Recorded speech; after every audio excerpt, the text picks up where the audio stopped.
الحمد لله نحمده ونصلي على رسوله الكريم اما بعد فاعوذ بالله من الشيطان الرجيم بسم الله الرحمن الرحیم. آج ہم نے سورہ اعراف ختم کی ہے اور سورہ انفال شروع کی ہے. اس سے پہلے ایک مسئلہ سن لیں کہ تراویح میں لوگ بکھرے ہوئے کھڑے ہوتے ہیں پیچھے صفوں میں.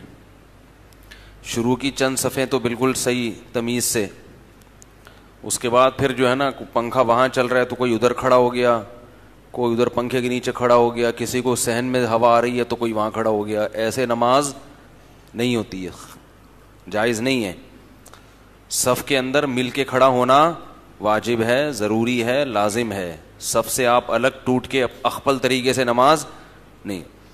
ادھر خواتین کی بھی شکایت ملتی ہے کہ جو خواتین اوپر کھڑے ہو کر نماز پڑھتی ہیں وہ بھی اخپل طریقے سے جماعت میں شرکت کر رہی ہوتی ہیں. اخپل سمجھتے ہو اپنے اپنے طریقے سے, تو ان کو بھی جو آئی ہیں بیان سننے کے لیے, تو جب بیان سننے کے لیے آ گئیں تو وہ نماز میں بھی شرکت کر لیتی ہیں بعض خواتین. تو پھر شرکت کرنی ہے تو صف میں کھڑا ہونا پڑے گا. سمجھ رہے ہیں, نماز تو ہو جائے گی جہاں بھی کھڑے ہوں مسجد میں, لیکن یہ طریقہ خلاف سنت ہے. سورہ اعراف آج ہم نے ختم کی ہے. اس سورت میں موسیٰ علیہ الصلاۃ والسلام کے واقعے کو بہت تفصیل سے بیان کیا. قرآن میں اللہ نے سب سے زیادہ جس پیغمبر کا تذکرہ کیا ہے وہ ہیں موسیٰ علیہ الصلاۃ والسلام, بار بار. اور ان کے واقعے میں عبرت کے اسباق بہت ہیں. بڑا طویل واقعہ ہے, بہت طویل قصہ ہے.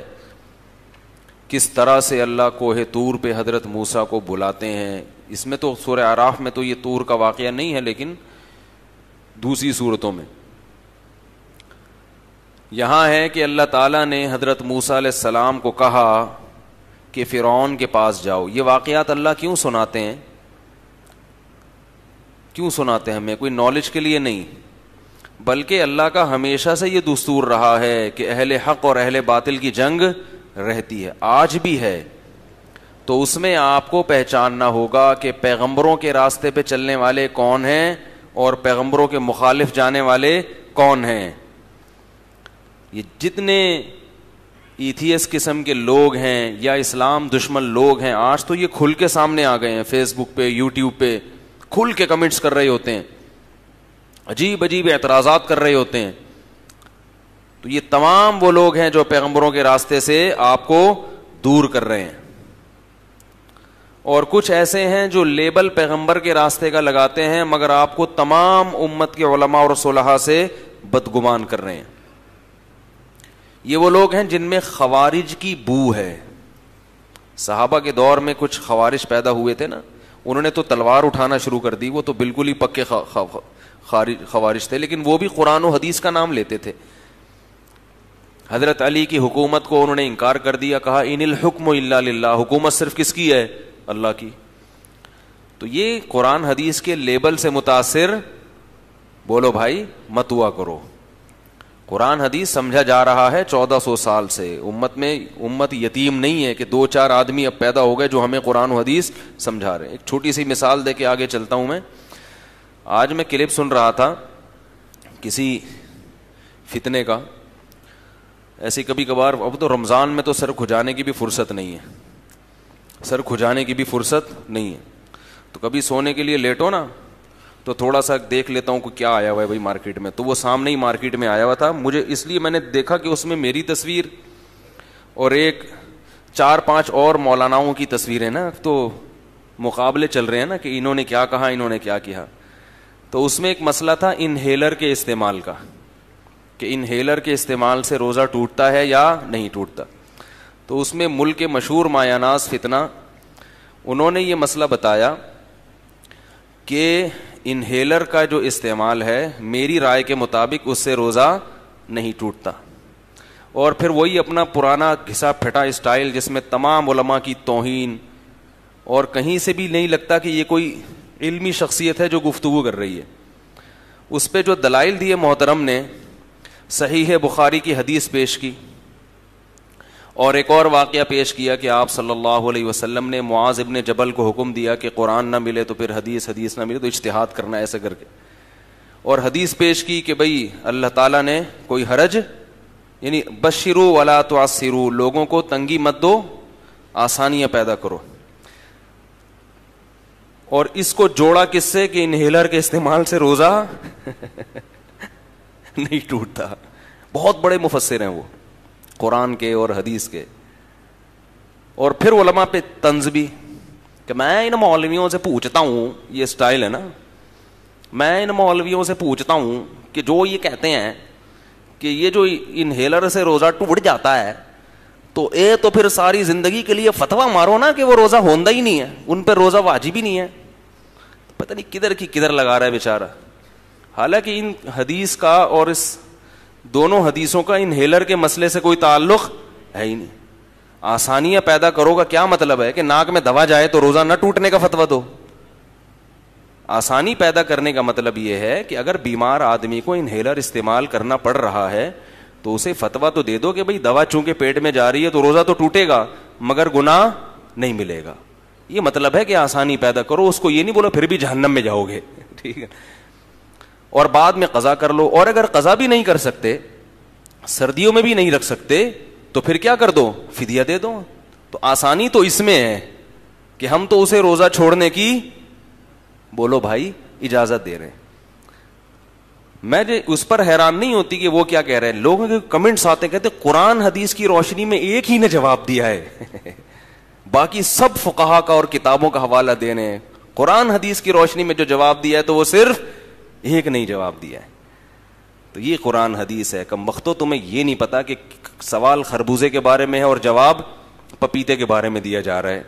کہیں سے بھی اگر علمی تحقیق ہوتی نا تو یوں ہوتی کہ بھئی ہماری تحقیق یہ ہے کہ انہیلر میں جو اسپرے کیا جاتا ہے اس میں دوا کے ذرات حلق تک نہیں پہنچتے, لہذا اس سے روزہ اس بیس پر نہیں ٹوٹتا. تو اگر علماء میں یہ اختلاف ہے نا انہیلر کے استعمال سے روزہ ٹوٹتا, تو یہ اختلاف کی بیس اس پر نہیں ہے بشروا ولا تعسروا. اختلاف کی بیس اس پر ہے کہ انہیلر میں کیا ایسے دوا کے ذرات ہوتے ہیں جو حلق میں اترتے ہیں. جن علماء کی تحقیق ہے کہ نہیں اترتے تو وہ کہتے ہیں کہ روزہ نہیں ٹوٹتا, اور جن کی تحقیق ہے حلق میں دوا جاتی ہے وہ کہتے ہیں روزہ. میں خود پہلے یہ فتویٰ دیتا تھا کہ روزہ نہیں ٹوٹتا, کیونکہ میں نے جو ڈاکٹروں سے سنا تھا وہ یہ تھا کہ بھئی ذرات حلق میں نہیں جاتے. پھر ہم نے ہی ڈاکٹروں سے سنا کہ جاتے ہیں تو ہم نے فتویٰ چینج کر لیا. تو فتویٰ اس بیس پر چینج ہوگا تو اس کو علمی تحقیق کہا جائے گا. تو یہ ایک نہیں اور درجنوں مثالیں, پتہ نہیں کیا کیا مارکیٹ میں چل رہا ہے. تو خیر اصل بات کی طرف آتا ہوں. اللہ تعالیٰ نے بتایا کہ ایک دعوت کس کی ہے, پیغمبروں کی, اور ایک دعوت کس کی ہے, مذہب مخالف لوگوں کی. ہر دور میں یہ جھگڑا چل رہا ہے اور قیامت تک حق اور باطل کا معرکہ ہوتا رہے گا. اور ایک خاندانی معرکہ پتہ ہے کب ہوگا؟ یہ تو چھوٹے چھوٹے معرکے ہیں جو چلتے رہیں گے, چھوٹے چھوٹے لڑائیاں بحثیں بھی.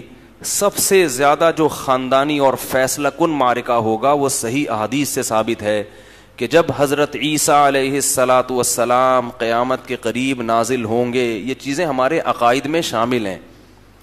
جب قرب قیامت میں نازل ہوں گے تو پھر خاندانی لڑائی ہوگی, جہاد ہوگا, اور پھر دنیا سے برائی کا عیسیٰ ابن مریم کیا کر دیں گے, خاتمہ. اور حضرت عیسیٰ علیہ السلام کی لڑائی سب سے بڑی کس سے لڑائی ہوگی؟ یہودیوں سے.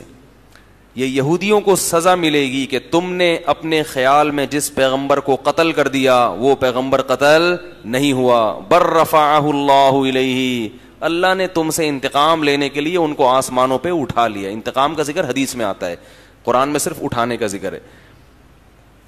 تو وہ لڑیں گے, اور پھر صحیح احادیث سے یہ بات ثابت ہے کہ اس وقت روئے زمین پر بسنے والے جتنے مسلمان ہیں وہ سب کے سب, جتنے انسان ہیں وہ سب کے سب کیا ہو جائیں گے, مسلمان ہو جائیں گے. اور جو بھی شر کی بات کرنے والا ہوگا نا اس کا کیا ہو, یا تو وہ توبہ کر لے گا یا اس کا سر یا وہ ڈیلیٹ ہو جائے گا. ٹھیک.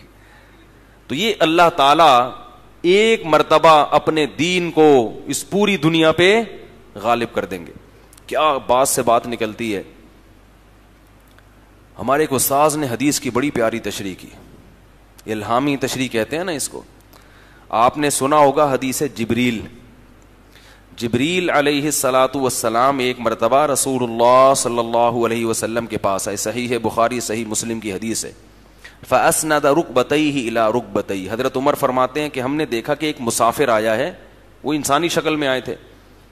لا يعرفه منا احد, ہم میں سے کوئی اس کو پہچانتا بھی نہیں ہے. ولا يرى عليه اثر السفر, مگر سفر کے آثار بھی نہیں ہیں. بھئی کہیں سے آیا ہوتا تو کچھ پراگندہ بال ہوتے, بالکل فٹ فاٹ. شدید بیاض الثياب, انتہائی سفید کپڑے. شدید السواد الشعر, اور انتہائی سیاہ بال. خوبصورت نوجوان آیا نبی کے پاس. وہ اصل میں حضرت جبریل تھے جو انسانی شکل میں آئے تھے. حضرت عمر حیران ہو رہے ہیں, میں ہریان ہو رہا ہوں, ہریان. فَأَسْنَدَ رُكْبَتَيْهِ إِلَىٰ رُكْبَتَيْهِ وَوَضَعَ كَفَّيْهِ عَلَىٰ يَدَيْهِ. دونوں گھٹنے نبی صلی اللہ علیہ وسلم کے ساتھ, گھٹنوں کے ساتھ لگا لیے, ایسے دو زانوں بیٹھے, اور اپنے دونوں ہاتھ آپ صلی اللہ علیہ وسلم کے گھٹنوں پر رکھ دیے. صحابہ حیران ہو رہے ہیں, یہ کون ہے بھائی, نبی سے اتنا بے تکلف ہو رہا ہے بھائی. اور پھر کہنے لگے یا محمد, جبریل علیہ السلام نے کہا اخبرنی عن الاسلام اخبرنی عن الایمان, مجھے ایمان کا بتاؤ, ایمان کیا ہوتا ہے. آپ صلی اللہ علیہ وسلم نے بتایا کہ اللہ کی ایک ہونے کی گواہی دو. تو وہ انہوں نے کہا کہ صدقتا, آپ نے کیا کہا, سچ کہا. حضرت عمر حیران ہوئے, فرماتے ہیں عجبنا لہو یسألہ ویصدقہ. ہم حیران ہوئے کہ پوچھ بھی سوال خود ہی رہا ہے اور پھر کہہ بھی رہا ہے کہ کیا کر رہے ہو. پوچھنا تو اس کی علامت ہے کہ بھئی مجھے نہیں پتا, کیونکہ اب تک جو بھی نبی کے پاس آتا تھا سوال پوچھتا تھا, آپ بتاتے تھے تو جواب لے کے, یہ خود کہہ رہے ہیں کہ آپ کا جواب کیا ہے, درست. تو بڑی حیرانگی کی بات. پھر دوسرا سوال پوچھا اسلام کیا ہے. آپ نے فرمایا اسلام نماز پڑھنا, زکوٰۃ دینا, حج کرنا اور رمضان کے روزے رکھنا. کہنے لگا صدقتا. پھر اس نے کہا مل احسان, احسان کیا ہے. احسان کہتے ہیں کہ سپرلیٹو ڈگری, یعنی کسی بھی عمل کو انتہائی عمدہ طریقے سے کرنا, انتہائی اعلی مقام تک پہنچانا. تو آپ نے فرمایا الاحسان ان تعبد اللہ کأنک تراہ فإن لم تکن تراہ فإنہ یراک. ایسے اللہ کی عبادت کرو گویا کہ تم اس کو دیکھ رہے ہو, کیونکہ اگر تم اسے نہیں دیکھ رہے تو وہ تو تمہیں دیکھ رہا ہے. اس حدیث کی ایک غلط تشریح کی جاتی ہے, وہ یہ کی جاتی ہے کہ اللہ کی ایسے عبادت کرو جیسے تم اس کو دیکھ رہے ہو, اور اگر یہ تصور نہیں قائم کر سکتے تو یہ کر لو کہ وہ تمہیں دیکھ رہا ہے. یہ صحیح نہیں ہے تشریح. اس کا مطلب یہ ہے کہ تم ایسا تصور کرو کہ تم اللہ کو دیکھ رہے ہو, کیونکہ اگر تم نہیں دیکھ رہے تو وہ تو تمہیں دیکھ رہا ہے نا, تو اس کا تمہیں دیکھنا گویا تمہارا اسی کو دیکھنے کے مترادف ہے. سائڈوں سے گزرنا شروع ہو گئی, چلو چھوڑو رہنے دو. ابھی اصل ہمارا موضوع یہ حدیث نہیں ہے. تو اصل مقصد یہی ہے کہ اللہ تمہیں دیکھ رہا ہے, اصل یہی تصور ہونا چاہیے. کیونکہ جب محبوب کے لیے کوئی کام کیا جاتا ہے تو ہماری خواہش یہ نہیں ہوتی کہ ہم محبوب کو دیکھ رہے ہیں, خواہش یہ ہوتی کہ محبوب بھی دیکھ رہے ہیں کہ نہیں دیکھ رہا. بہاری زبان میں چلے گی تھوڑی سی. دیکھو گلی میں آپ محبوب سے ملنے آئے, بیل بجائی, ابا نکل آئے اور آپ کو کوٹنا اور پیٹنا انہوں نے شروع کر دیا. اب آپ کس کے لیے پٹ رہے ہو, محبوب کے لیے. تو آپ کا دل چاہے گا کہ کسی طرح محبوب یہ منظر دیکھے کہ میں اس کے لیے کتنا, بولو بھائی, پٹ رہا ہوں. تو اس سے محبوب کے دل میں آپ کے لیے جذبات پیدا ہوں گے, بھائی ابا کم مارو اس کو. آپ اتنا پٹ پٹا کے چلے گئے اور بعد میں پتا چلا کہ محبوبہ کو پتہ ہی نہیں کہ میں کیا کیا قربانیاں دے کے آیا ہوں, تو وہ پٹنے میں آپ کو مزہ نہیں آئے گا. اب آپ تو محبوب کو دیکھ رہے تھے, محبوب آپ کو نہیں دیکھ رہا, اس سے فرق نہیں پڑتا. تو جب بھی ہم عبادت کرتے ہیں ہمیں اصل میں یہ تصور ہونا چاہیے کہ جس کے لیے کر رہے ہیں وہ ہمیں دیکھ رہا ہے. اصل یہی جذبہ ہونا چاہیے. سمجھ رہے کہ نہیں سمجھ رہے؟ اللہ ہمیں دیکھ رہا ہے, بس یہ کافی ہے. بے شک ہم اللہ کو نہیں بھی دیکھ رہے, تبھی نبی نے فرمایا تم نہیں دیکھ رہے تو کوئی گھبرانے کی بات نہیں ہے, وہ تو دیکھ رہا ہے نا. تو اصل تو مقصد کیا ہونا چاہیے کہ اللہ ہمیں دیکھ رہا ہے, تو بس اتنا کافی ہے. تو خیر, اب علماء نے ایک بات کہی ہے کہ دیکھیں نبی صلی اللہ علیہ وسلم سے سوالات اسٹیپ بائی اسٹیپ پوچھے گئے. پہلا سوال کیا پوچھا گیا کہ ایمان جو بالکل بنیاد ہے, عقیدہ درست ہو جائے. پھر اعمال کے بارے میں, پھر اعمال کو اپنی, ایک نماز ہوتی ہے ایسے ہی پڑھنا, ایک ہوتا ہے کہ ایسے جیسے اللہ دیکھ رہا ہے, ہر چیز میں ایسے, نماز بھی ایسے, زکوٰۃ بھی ایسے, ہر عبادت. یعنی جب آپ کا یہ تصور ہوگا کہ اللہ دیکھ رہا ہے تو پھر نماز آپ کی بہت ہی عالی شان ہوگی. یعنی ہر اچھے عمل, نماز تو ایک مثال ہے, ہر اچھے عمل کو درجہ احسان تک پہنچانا, بہت اچھے طریقے سے اس کو سر انجام دینا. چوتھا سوال کیا ہے, متی الساعہ. آپ صلی اللہ علیہ وسلم سے جبریل نے پوچھا قیامت کب آئے گی؟ تو آپ صلی اللہ علیہ وسلم نے فرمایا مل مسئول عنہا باعلم من السائل. جس سے سوال پوچھا جا رہا ہے وہ پوچھنے والے سے زیادہ نہیں جانتا. مجھے بھی نہیں پتا اور مجھے یہ بھی پتا ہے کہ تمہیں بھی نہیں پتا. صحیح ہے, مجھے بھی نہیں پتا کہ کب آئے گی اور مجھے یہ بھی پتا ہے کہ تمہیں بھی نہیں پتا کہ کب آئے گی. یعنی اس سوال میں تم صدقتا بھی نہیں کہہ سکتے کہ سچ کہا, تمہیں بھی نہیں پتا. ہم دونوں اس معاملے میں ایک جیسے. یہ امت کو کیا دیا جا رہا ہے؟ سبق. اس سے پتا چلتا ہے کہ ٹیچنگ کا جو نیچرل طریقہ ہے نا وہ یہ ہے کہ ماحول کو کریٹ کیا جائے سیکھنے کے لیے. ہر چیز ہم جو ہے نا لیکچر کی شکل میں جو سمجھا رہے ہوتے ہیں, اس سے بہت ساری چیزیں سمجھ میں, یہ جو میں اپنا اسٹائل بیان ہے نا میرا ٹیکنیکل قسم کا, لوگ بہت سے اس پہ اعتراض بھی کرتے ہیں, یار چلے کدھر تھے اور چل کدھر گئے اور بات کیا ہو رہی ہے. بھائی یہ سب ٹیچنگ کا نیچرل طریقہ ہے, بہت ہلکا کر کے, آسان کر کے جو میسج دینا چاہ رہے ہیں وہ لوگوں کے دماغ میں اتر جائے. اب میں آپ کے سامنے ایک رٹا رٹایا درس شروع کر دوں گا تو تھوڑی سی نالج میں اضافہ ہو جائے گا, ایم اے اسلامیات کے پیپر کی تیاری میں مدد ملے گی, مگر قرآن جو بتانا چاہ رہا ہے, جو سمجھانا چاہ رہا ہے, اس پر آپ عملی طور پر آمادہ نہیں ہوں گے. تو اس لیے جو ہمارا اسٹائل ہے نا اس کو چھیڑو نہیں, اللہ کا واسطہ. صحیح ہے نا, آ رہا ہے سمجھ میں ٹھیک ہے, نہیں آ رہا تو بھائی جس کا اسٹائل سمجھ میں آ رہا ہے وہاں چلے جاؤ, ٹھیک ہے, طنز نہیں کرو. موضوع اب جیسے میں نے پہلے بھی بتایا تھا, اب دوبارہ بتا دوں. اگر آپ کو تراویح میں جو میں پڑھ رہا ہوں قرآن, یا بلکہ جو بھی قاری پڑھ رہے ہیں ان کا خلاصہ سننا ہے نا بالکل ٹو دا پوائنٹ, تو وہ 2 چینل ہیں جن سے روزانہ خلاصہ نشر ہو رہا ہے, وہ ٹو دا پوائنٹ بالکل اس کا خلاصہ ہے. تو وہ علمی لحاظ سے اگر کوئی سیکھنا چاہے تو وہاں مل جائے گا. ایک تو ایکسپریس ٹی وی ہے نا, ایکسپریس ٹی وی کا نام سنا ہوگا, انٹرٹینمنٹ والا جو چینل ہے ان کا, اس میں رات کو 1:30 سے 2 بجے کے, میں نے بھی ابھی تک دیکھا نہیں ہے, کسی ٹائم پہ آتا ہے وہ, ٹھیک ہے نا, 20 منٹ کا خلاصہ. اسی طرح JTR میڈیا ہاؤس جو جامع الرشید کا فیس بک والا چینل ہے, اس پہ بھی خلاصہ بولو بھائی آ رہا ہے. اس میں یہ چیزیں نہیں ہے, بولو نا بھائی کیا ہو رہا ہے, پولیس کو بول رہا ہوں, رینجر, یہ چیزیں نہیں ملیں گی آپ اس میں. ٹو دا پوائنٹ کیا ہے, یہ جو پولیس آ رہی ہے نا رینجر, یہ سمجھانے کے لیے بلاتا ہوں میں آپ کو, کیونکہ پولیس سے آپ کے اچھے بھی سمجھ جائیں گے. سمجھ رہے ہو؟ خیر, تو جبریل علیہ السلام, دیکھو کیسا ماحول بیان کیا گیا نا, کیونکہ اس سے حضرت عمر کے ذہن میں وہ سارا واقعہ بیٹھ گیا. آپ صلی اللہ علیہ وسلم اگر یوں فرماتے, دیکھو بھائی صحابہ کو جمع کر کے دیکھو, ایمان اسے کہتے ہیں, اور اسلام اسے کہتے ہیں, احسان اسے کہتے ہیں, اور چوتھی چیز قیامت کا علم کسی کو بھی نہیں ہے, علامتیں یہ ہیں. صحابہ نوٹس تیار کر لیتے, یاد نہیں رہتی ہیں ایسے چیزیں. تو یہی تبھی میں کہتا ہوں بچوں کو جو پڑھانے کا طریقہ ہے نا وہ اسکولوں والا اچھا نہیں ہے. بچوں کو ایک الگ سے ایک ان کی نفسیات ہے, وہ کھیل کھیل میں بہت سے اچھے کارٹون لگا کے دے دو ان کو. یہ جو کارٹون آ رہے ہیں بچوں کا تباہ کر رہے ہیں, بیڑا غرق کر رہے ہیں, بدتمیز بنا رہے ہیں.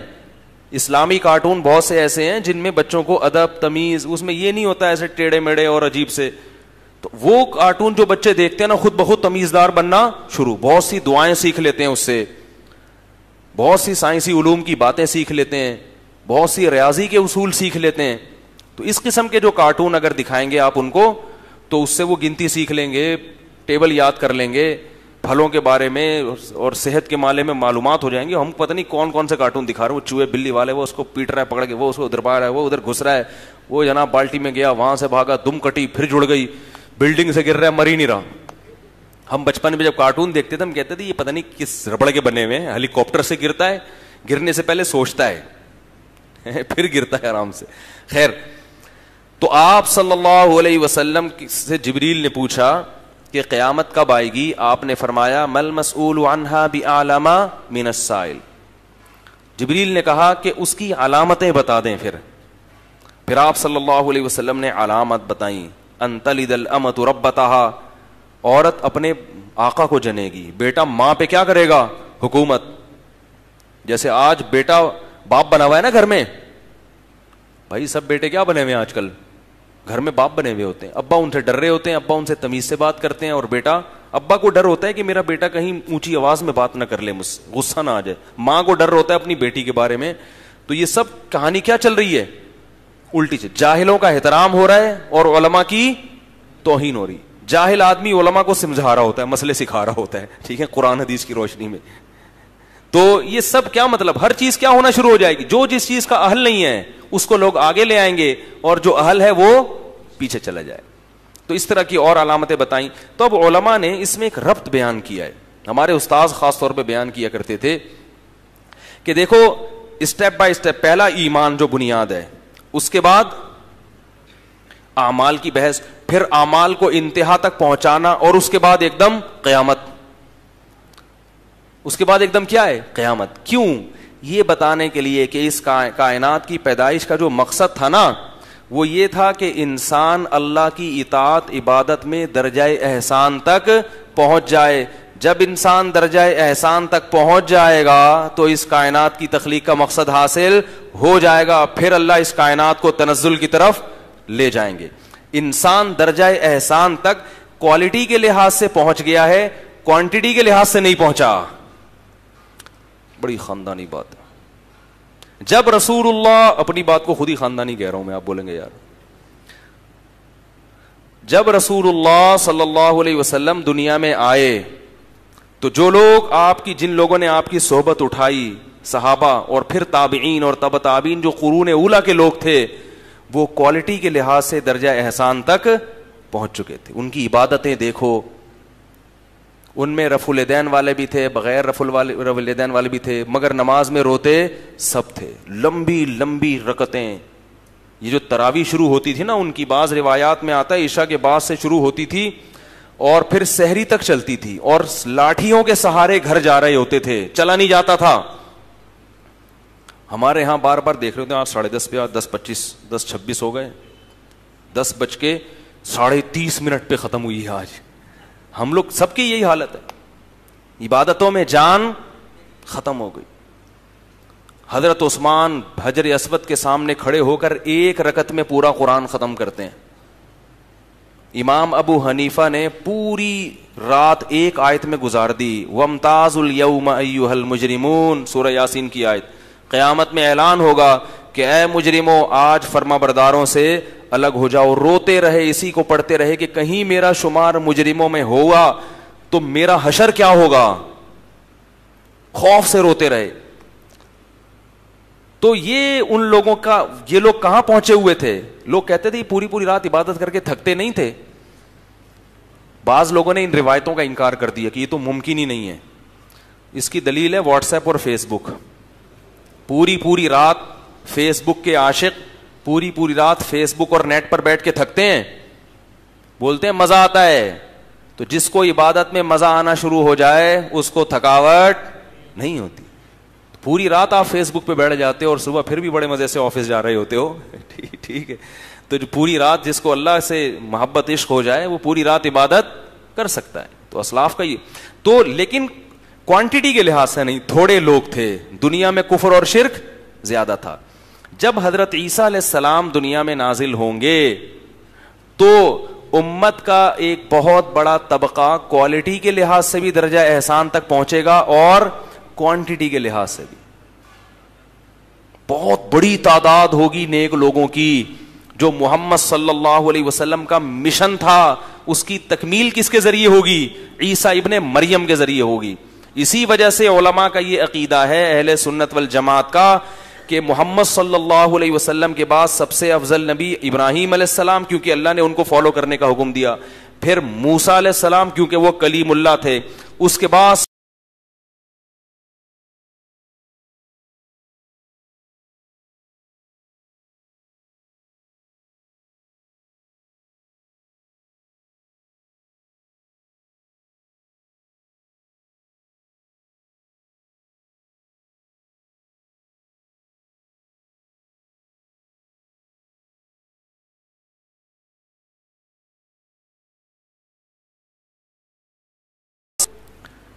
اور حضرت عیسیٰ علیہ السلام ایک بڑی پیاری بات کہیں گے. حضرت مہدی جب نماز کے لیے کھڑے ہوں گے نا, حدیث میں آتا ہے عصر کی نماز کا وقت ہوگا, دمشق میں وہ مینارہ بھی ہے جہاں حضرت عیسیٰ علیہ السلام نازل ہوں گے.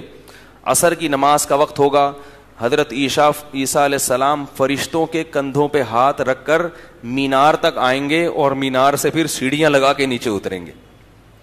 عجیب سی بات ہے نہیں بھائی, جب اوپر سے وہاں تک آ گئے تو اب بھی یہ بتانے کے لیے کہ اب دارالاسباب میں داخل ہو چکے ہیں, اب یہاں سیڑھیوں سے کام ہوگا, فرشتے گئے.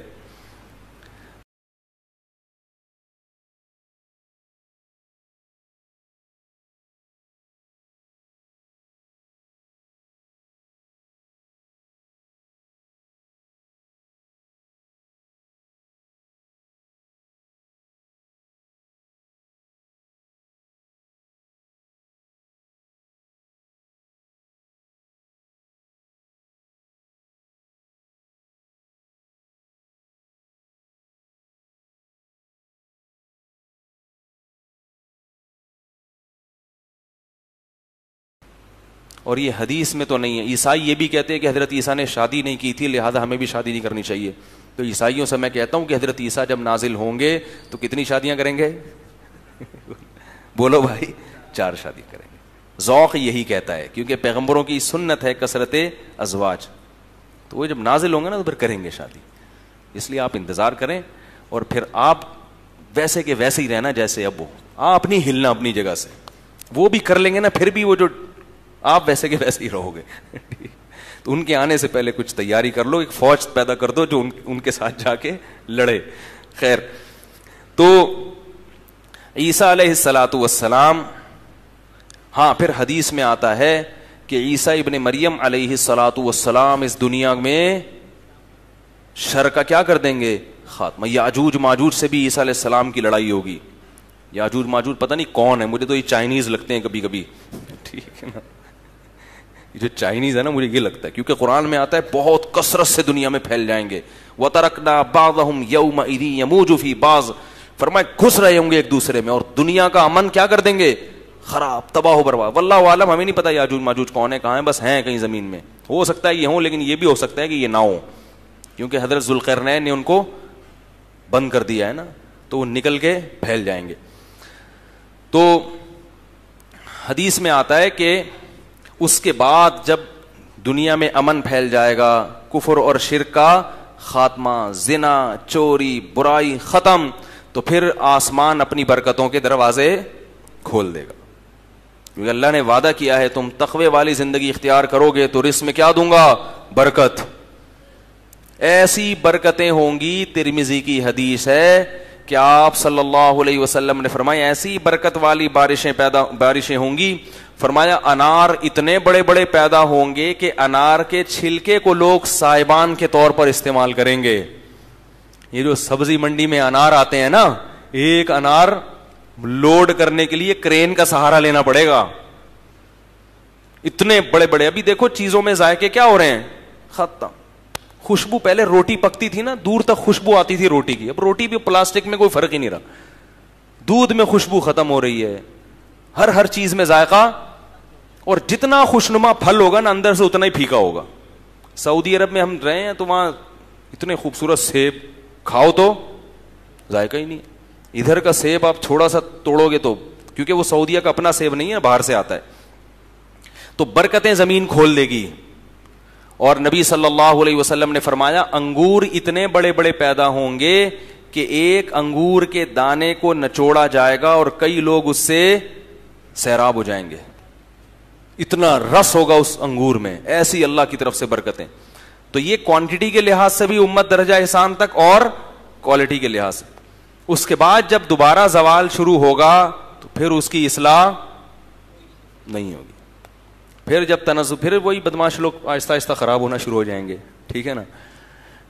تو پھر آہستہ آہستہ جب خراب ہے تو پھر قرآن مجید میں اللہ تعالیٰ کا ارشاد ہے کہ یوم یاتی بعض آیات ربک لا ينفع نفسا ایمانها لم تکن آمنت من قبل. اللہ کچھ نشانیاں دکھائیں گے جن کی پیشگوئی رسول اللہ صلی اللہ علیہ وسلم کر چکے ہیں. وہ کیا ہے کہ سورج مغرب سے نکلے گا. سورج کہاں سے نکلے گا؟ یہ ایک بہت بڑی نشان, صحیح حدیث میں ہے یہ. یہ بہت بڑی نشانی ہے جس کی طرف قرآن نے بھی اشارہ کیا, کیونکہ یہ پوری دنیا کے سائنسدانوں کو ورطۂ حیرت میں ڈال دے گی. اور یہ پیشگوئی صرف کس نے کی ہے؟ اسلام نے. تو پوری دنیا کو یقین ہو جائے گا کہ اسلام برحق مذہب ہے, کیونکہ یہ تو سائنس, زمین جو ہے نا الٹی گھومے گی نا تبھی تو سورج نکلے گا. اور ساری دنیا کے سائنسدان کیا کہتے ہیں کہ زمین الٹی ایک سیکنڈ کے لیے بھی نہیں ہو سکتی, ہوئی تو یہ سب نظام کیا ہو جائے گا؟ تباہ و برباد. بھائی آپ تیز رفتار بس میں جا رہے ہو, وہ ایک دم ریورس چلنا شروع ہو جائے, لیکن اس کے باوجود کائنات کا نظام برباد نہیں ہوگا. سورج مغرب سے نکل کے آئے گا زوال تک بالکل اوپر, پھر دوبارہ مغرب میں ڈوب جائے گا. لیکن اللہ نے قرآن میں فرمایا کہ اس کے بعد کسی کافر کا ایمان مقبول نہیں, اور کسی مسلمان نے گناہوں سے اگر توبہ کی تو اس کی گناہوں سے توبہ بھی مقبول نہیں. یہ اللہ کی طرف سے حجت ہوگی کہ دیکھو میں نے جو کہا تھا وہ وعدہ میں نے پورا کر دیا, لیکن اب اتنی بڑی نشانی تم نے دیکھ لی ہے, اب توبہ کا دروازہ بند. تو اس کے بعد بس قیامت ہی ہے, اس کے بعد توبہ کی. تبھی حدیث میں آتا ہے کہ توبہ سورج کے مغرب سے نکلنے سے پہلے پہلے قبول ہوتی ہے, اور موت کے منہ میں جانے سے, موت کے وقت بھی توبہ قبول نہیں ہوتی جب آپ بالکل برزخ کی چیزیں دیکھ رہے ہوتے ہیں. تو ان دونوں چیزوں سے پہلے پہلے توبہ انسان کرے گا. کافر اسلام قبول کرے گا تو اس کا اسلام مقبول, اور گنہگار توبہ کرے گا تو اس کی توبہ مقبول. تو حضرت موسیٰ علیہ السلام کا میں اس پس منظر پورا بتا رہا تھا نا کہ یہ ہمیشہ سے لڑائی ہوتی رہی ہے, کبھی اہل باطل غالب, کبھی اہل حق غالب, اور ایک فیصلہ کن لڑائی ہوگی حضرت عیسیٰ علیہ السلام کے دور میں. تو یہ حضرت موسیٰ کا جو واقعہ ہے نا, یہ بھی اسی تناظر میں آپ دیکھیں کہ ہر دور میں اہل حق اور اہل باطل لڑتے رہے. تو اللہ تعالیٰ نے موسیٰ علیہ السلام کو بھیجا کہ جاؤ فرعون کے پاس جاؤ. موسیٰ علیہ السلام نے جا کے نصیحت کی. فرعون نے کہا کہ تیرے پاس کیا نشانی ہے؟ میں آج زیادہ لمبی بات نہیں کروں گا, 11:15 تک کوشش کروں گا انشاءاللہ ختم کر دوں. موسیٰ علیہ السلام نے پوچھا کہ فرعون نے کہا کہ تمہارے پاس کیا نشانی ہے؟ فَأَلْقَىٰ عَصَاهُ, حضرت موسیٰ نے لاٹھی ڈال دی زمین میں.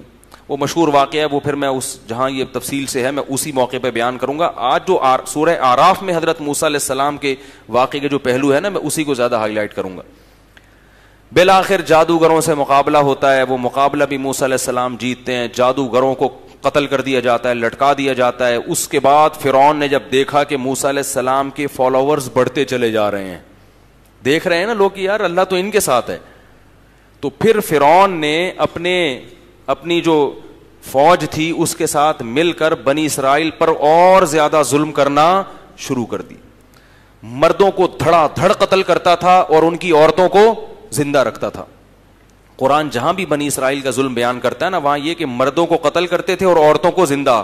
سوال پیدا ہوتا ہے بھائی عورتوں کو زندہ رکھ کے تو احسان کر رہا تھا نا, بھائی چلو مرد کو قتل کر رہا ہے عورتوں کو قتل نہیں کر رہا, لیکن اللہ اس کو بھی ظلم میں بیان کر رہے ہیں کہ مرد کو قتل کیا جا رہا ہے اور عورت کو زندہ. کیوں؟ غیرت مند آدمی کے لیے اپنی عورتیں دشمن کے ہاتھ میں چلی جائیں, اس کے لیے یہ بڑی مصیبت ہے. وہ یہ چاہتا ہے کہ میں اگر مر گیا تو یہ بھی مر جائیں, لیکن یہ دشمن کے ہاتھوں میں نہ جائیں, کیونکہ ان کی عزتوں سے کھیل سکتے ہیں. غیرت مند آدمی کے لیے یہ بات بہت بڑی مصیبت ہوتی ہے. وہ چاہتا ہے کہ میں اگر مر جاؤں تو میرے گھر کی عورتوں کی عزت بھی محفوظ رہے, وہ بھی مر جائیں, یہ بہتر ہے اس سے کہ میں مر جاؤں اور ان کی عزتوں کو تار تار کیا جائے. تو فرعون اس قدر ظلم کر رہا تھا, کافر لوگ تھے, مسلمان پاک دامن عورتیں تھیں, مردوں کو قتل کر دیا جاتا اور عورتوں کو زندہ رکھ کے باندیاں بنایا جاتا ان کو, اور نئی نسل میں بیٹوں کو بھی قتل کیا جاتا. جب بہت زیادہ ظلم ہوئے تو بنی اسرائیل نے حضرت موسیٰ سے کہا یا موسیٰ اوذینا من قبل ان تأتینا ومن بعد ما جئتنا, اے موسیٰ تیرے آنے سے پہلے بھی ہم پہ ظلم ہو رہا تھا اور تیرے آنے کے بعد بھی کیا ہوا ہے, ظلم ہی ہو رہا ہے, کوئی فائدہ نہیں ہوا تیرے آنے کا. کیوں اللہ یہ مکالمہ ذکر کر رہے ہیں کہ اللہ آزمانے کے بعد مدد بھیجتے ہیں. بہت بڑا انقلاب آنے والا ہے نا, بڑی فتح ملنے والی ہے, تو آزمائش بھی کیا ہوگی, بڑی ہوگی, ایک دم سے نہیں ہو جائے گا. حضرت موسیٰ علیہ السلام اپنی قوم کو تسلی دے رہے ہیں, یا قوم استعینوا باللہ واصبروا, اے میری قوم اللہ سے مدد طلب کرو اور صبر کرو. ان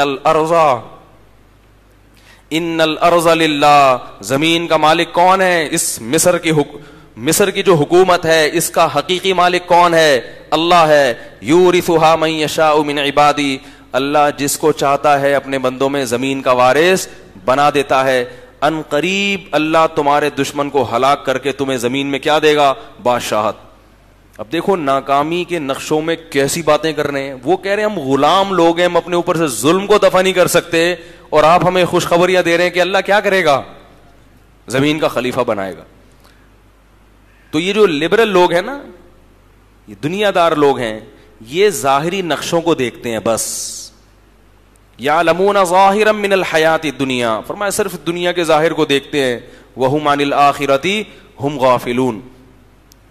تو اللہ فرماتے ہیں کہ پھر ہم نے کیا کیا, فرعونیوں کو مختلف آزمائشوں میں ڈالنا شروع کر دیا. وَلَقَدْ أَخَذْنَا آلَ فِرْعَوْنَ بِالسِّنِينَ, قحط آنے لگے فرعونیوں پر. وَنَقْصٍ مِّنَ الثَّمَرَاتِ, باغوں نے پھل کم دینا شروع کر دیا. تو فرعون جب ان مصیبتوں میں آتے تو وہ کیا کہتے کہ یہ سب کس کی وجہ سے ہو رہا ہے؟ موسیٰ کی. جب تک موسیٰ نہیں تھا ہمارے درخت پھل بھی دیتے تھے اور ہم پر کبھی قحط بھی نہیں آیا. طائرہم, کیا کہتے تھے کہ معاذ اللہ یہ نحوست کس کی ہے؟ موسیٰ علیہ السلام. اس سے کیا پتہ چلتا ہے کہ جب دین کی دعوت پھیلتی ہے, پہلے تو دین کی دعوت نہیں تھی نا, حجت تمام نہیں ہوئی تھی, اس لیے سب کو سب کچھ مل رہا تھا. اب جب اللہ کا پیغام آ گیا تو اللہ آپ کو تکلیفوں میں ڈال رہا ہے تاکہ آپ اس پیغام کو سنیں. تو عقل مند لوگ کہتے ہیں کہ بھئی اللہ مجھے اس لیے پریشانیوں میں ڈال رہا ہے تاکہ میں اس کے دین کی طرف آ جاؤں. اور بیوقوف کیا کہتے ہیں کہ اللہ مجھے کیا کر رہا ہے, یعنی اس دینداروں کی وجہ سے, اس دین کی دعوت کی وجہ سے میرا کیا ہو رہا ہے؟ نقصان ہو رہا ہے. فرمایا کہ پھر ہم نے مزید, جب وہ اس پر بھی باز نہ آئے تو ہم نے کیا کیا کہ فارسلنا علیہم الطوفان, طوفان آنے لگے مصر میں. والجراد, ٹڈیوں کا عذاب, یہ جو ٹڈی ہوتی ہے نا چھوٹی, کھیتوں کو چٹ کر جاتی تھی. والضفادع, مینڈکوں کا عذاب. فرعون یہ کھانا کھاتے تھے ان میں مینڈک نکلنا شروع ہو جاتے تھے. اس سے پتہ چلتا ہے کہ مینڈک کو کھانے کی چیز اتنی گندی ہے کہ فرعون کو بھی گھن آتی تھی. اللہ چائنیز کو ہدایت دے, یہ مینڈک بھی کھا جاتے ہیں. اگر یہ فرعون کے دور میں ہوتے اور مینڈکوں کا عذاب آتا تو کہتے سبحان اللہ, روسٹ کر کر کے کھاؤ. نہیں آ رہی بات میرا خیال ہے. والضفادع والدم, خون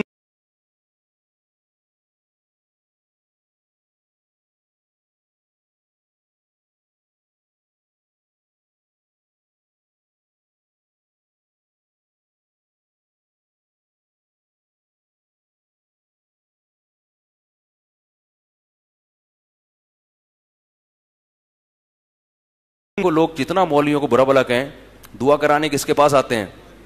مولوی صاحب. سارا دن گالیاں دیتے رہیں گے, جنازہ کس سے پڑھوائیں گے؟ بولیں گے یار اگر بخشا جائے گا نا اسی مولوی کی وجہ سے تو بخشا جائے گا, ڈاکٹر سے نہیں پڑھوائیں گے. تو اس لیے اتنا برا بلا نہیں کہا کرو بھائی مولاناؤں کو, ٹھیک ہے نا. تو دم بھی مولویوں سے ہی کرواتے ہیں جی. ہاں نکاح کے لیے تو اس لیے آتے ہیں غلط نہ ہو جائے نا, کوئی اور کے پاس کہے پتہ نہیں کیا پڑھاتے ہو. تو خیر اللہ تعالیٰ نے وہ پھر کیا ہوا, فرعون نے کیا کہا حضرت موسیٰ علیہ السلام سے؟ فرعون حضرت موسیٰ علیہ السلام سے کہتا اور اس کے درباری مل کے حضرت موسیٰ کے پاس جاتے, ادعو ربک, اپنے رب کو پکاریں تاکہ وہ اس عذاب کو ہم سے دور کرے. اللہ فرماتے ہیں فلما کشفنا عنہم الرجز,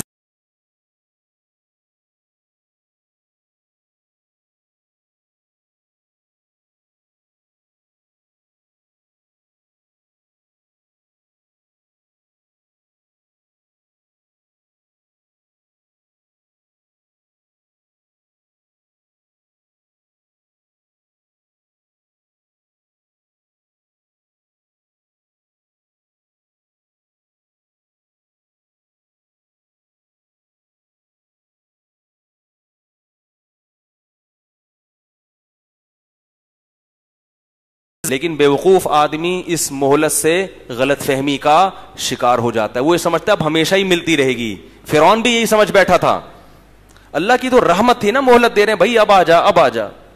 طوفانوں کا عذاب آیا, وہ ٹلا, پھر ڈھیٹ بن گئے. مینڈکوں کا عذاب آیا, جوؤں کا عذاب, والقمل, جوؤں کا عذاب. جوئیں اتنی پھیل جاتی تھی, کپڑوں میں جوئیں, کھانے میں جوئیں, سر میں جوئیں, ایک مصیبت میں پھنس جاتے تھے. جب بھی موسیٰ علیہ السلام کی دعا سے وہ مصیبت ٹلتی پہلے ایگریمنٹ کرتے کہ ہم ایمان لے آئیں گے. جب وہ مصیبت ٹلتی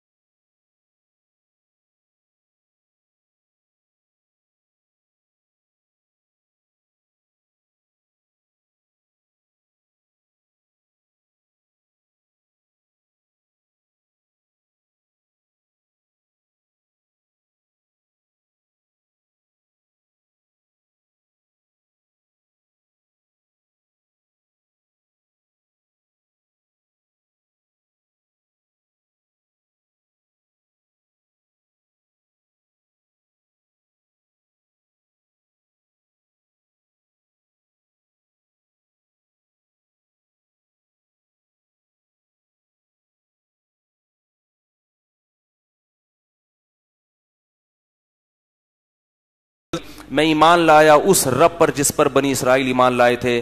مگر اللہ کی صفت غضب اس قدر جوش مار رہی تھی, اللہ نے فرمایا آنا, اب توبہ کر رہا ہے. وقد عصیت قبل, اس سے پہلے تو اللہ کی نافرمانی کرتا رہا, اب تیری توبہ قبول نہیں ہوگی. النار, جہنم کی آگ ہے, یعرضون علیہا غدوا وعشیا, فرمایا جس میں وہ صبح و شام جلایا جاتا ہے. اور یوم تقوم الساعہ, جس دن قیامت قائم ہوگی, ادخلوا آل فرعون اشد العذاب, حکم دیا جائے گا کہ فرعون اور اس کے فالوورز کو اس سے بھی زیادہ سخت عذاب میں داخل کر دو. اس لیے میں آپ سے ایک بات کہتا ہوں, اپنے لیڈروں کی غلط بات میں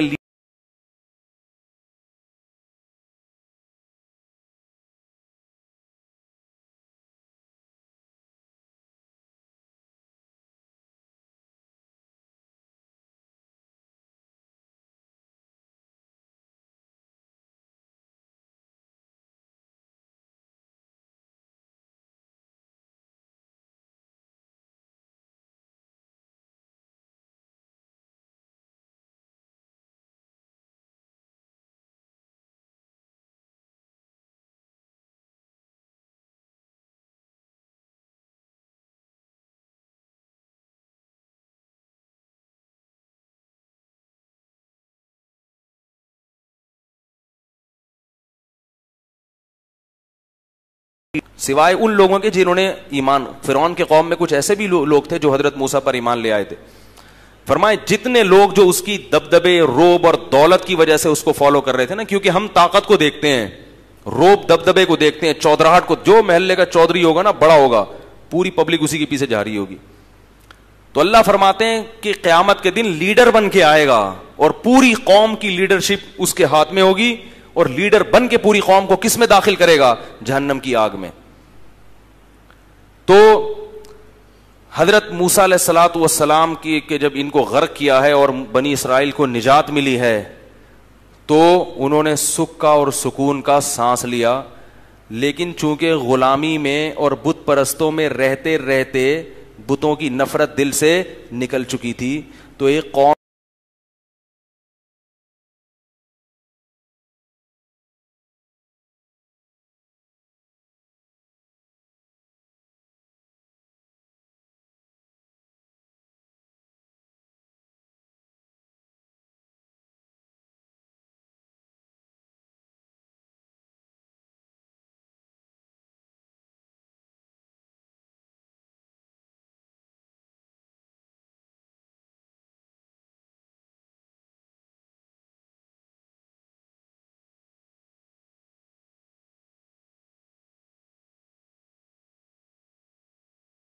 وَهُوَ فَضَّلَكُمْ عَلَى الْعَالَمِينَ, اسی نے تو تمہیں تمام جہان والوں پر فضیلت دی, وہ کسی کی مدد نہیں کر رہا, تمہاری کر رہا ہے.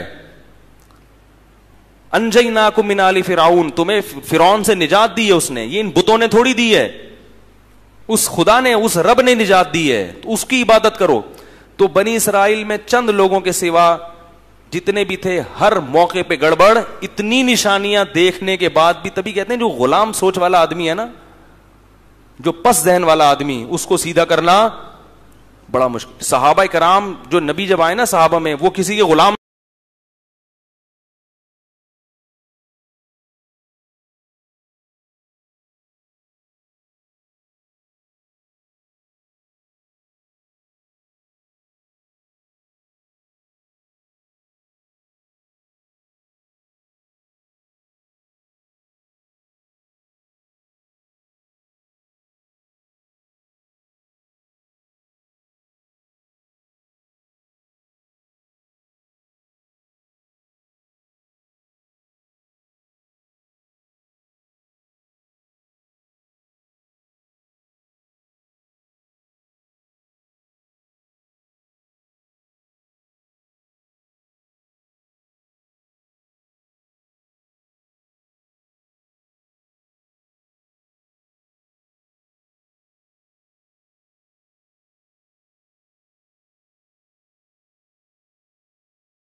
لکھے ہوئے ہوں, قوانین لکھے ہوئے ہوں, ہم ان قوانین کو دیکھیں گے اور ان کو کیا کریں گے, فالو کریں گے. اب تو ہمیں ایک ریاست مل گئی ہے, ایک حکومت مل گئی ہے, وہاں اللہ کا نظام ہم کیا بڑی خوشی خوشی کہہ رہے ہیں.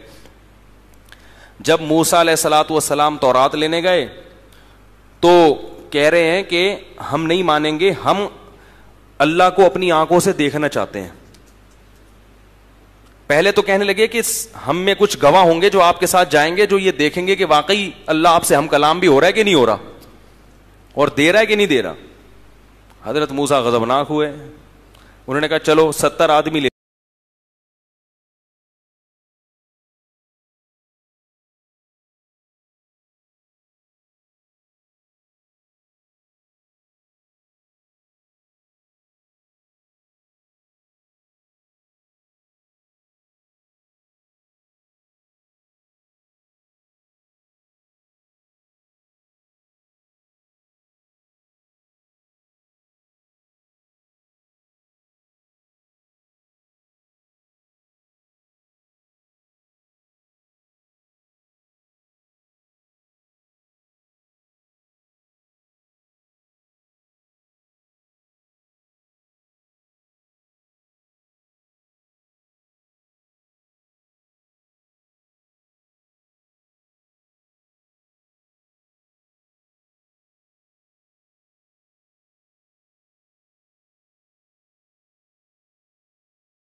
کو کیا کیا, زندہ کیا. یہ بھی اللہ انعام بتاتے ہیں بنی اسرائیل پر کہ دیکھو ہم نے تو تمہیں موت دے دی تھی مگر تمہارے ایمان کی حفاظت کے لیے کہ یہ گواہ جا کے گواہی دے سکیں, ہم نے ان کو کیا کیا, دوبارہ زندہ کیا ان کو. تو اور بھی یہ بڑے واقعات ہیں, انشاءاللہ ہم چلتے رہیں گے, کل بھی اسی کو میں کنٹینیو کروں گا. موسیٰ علیہ السلام